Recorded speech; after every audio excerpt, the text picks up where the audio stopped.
ഇലകളുടെ ത്രികോണാകൃതി കാരണം തന്നെയാണ് ഇതിന് ഫൈക്കസ് ട്രയാങ്കുലാറിസ് എന്ന് പറയുന്നത്. വാരിഗേറ്റ എന്ന് പറയുന്നത് അതിൻ്റെ ഇലകൾക്ക് വാരിഗേഷൻ ഉണ്ട്, ക്രീം നിറവും പച്ച നിറവും ഇടകലർന്ന് കാണുന്നുണ്ട്. അതാണ് ആ പേര് അങ്ങനെ വരാൻ കാരണം. അപ്പോൾ ഇലകൾ വേണേൽ ത്രികോണാകൃതി എന്ന് പറയാം, ഹൃദയാകൃതി എന്നും പറയാം. നല്ല മനോഹരമായ ഇലകളാണ്.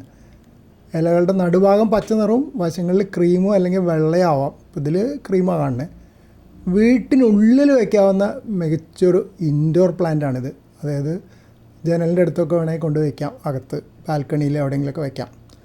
നേരിട്ടല്ലാത്ത നല്ല വെളിച്ചം ആവശ്യമാണ്. കഠിനമായ വെയിൽ ഇലകൾ കരിഞ്ഞു പോകാൻ കാരണമാവും. ഇതിപ്പോൾ അത്യാവശ്യം വെയിലോട് തന്നെയാണ് കേട്ടോ ഇരിക്കുന്നത്.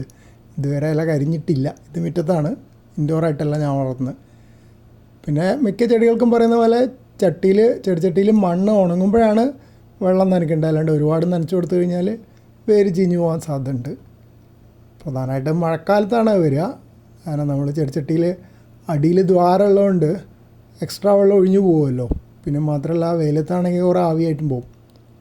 അപ്പോൾ പോട്ടിംഗ് മിശ്രിതം ചകിരിച്ചോറ്, പെർലൈറ്റ് ഒക്കെ ഉപയോഗിച്ചിട്ടാണ് ഉണ്ടാക്കേണ്ടത്. അത് ഇവിടെ ഇപ്പം ചകിരിച്ചോറ് ഉപയോഗിക്കാറുള്ളൂ. അത് കടയിൽ നിന്ന് റെഡിമെയ്ഡ് വാങ്ങിക്കുക ചെയ്യുക. പിന്നെയുള്ളത് ഇതെങ്ങനെയാണ് നടുന്നതെന്ന് ചോദിച്ചാൽ ചട്ടിയുടെ അടിയിൽ അല്പം കല്ലുകളോ ഓട്ടും കഷ്ണങ്ങളൊക്കെ നിരത്തുക. അത് നമ്മൾ സ്ഥിരമായിട്ട് ചെയ്യണം. അല്ലെങ്കിൽ എന്ത് പറ്റും വെച്ചാൽ ചെടിച്ചട്ടിയുടെ അടിയിൽ ദ്വാരം ഉണ്ടെങ്കിലും അത് കളിമണ്ണ് പോലത്തെ കട്ടിയുള്ള മണ്ണ് വന്നാൽ അടഞ്ഞു പോവും. പിന്നെ വെള്ളം നിൽക്കും മഴ പെയ്ത് കഴിഞ്ഞാൽ. പിന്നെ പോട്ടിംഗ് മിശ്രിതം, സാധാരണ ചാണകപ്പൊടി ഉണ്ടാവും പോട്ടിംഗ് മിശ്രിതത്തിൽ. പിന്നെ ചകിരിച്ചോറ്, മണ്ണ്, ഇത്രയൊക്കെ ഉണ്ടാവുക. ഒരു പകുതി നിറയ്ക്കുക.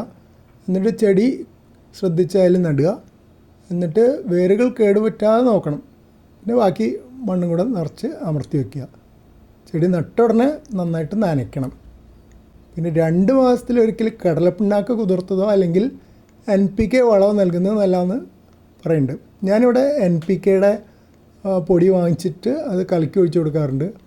പിന്നെ ചിലപ്പം കടലപ്പിണ്ണാക്ക് ഞാൻ കുതിർത്തിട്ടൊന്നും ചെയ്യാറില്ല, നേരെ കുറേശ്ശെ പൊടിയായിട്ട് കടക്കിലിട്ട് കൊടുക്കും. അത് പ്രതിരോധ ശേഷി വർദ്ധിപ്പിക്കുന്ന പറയണേ.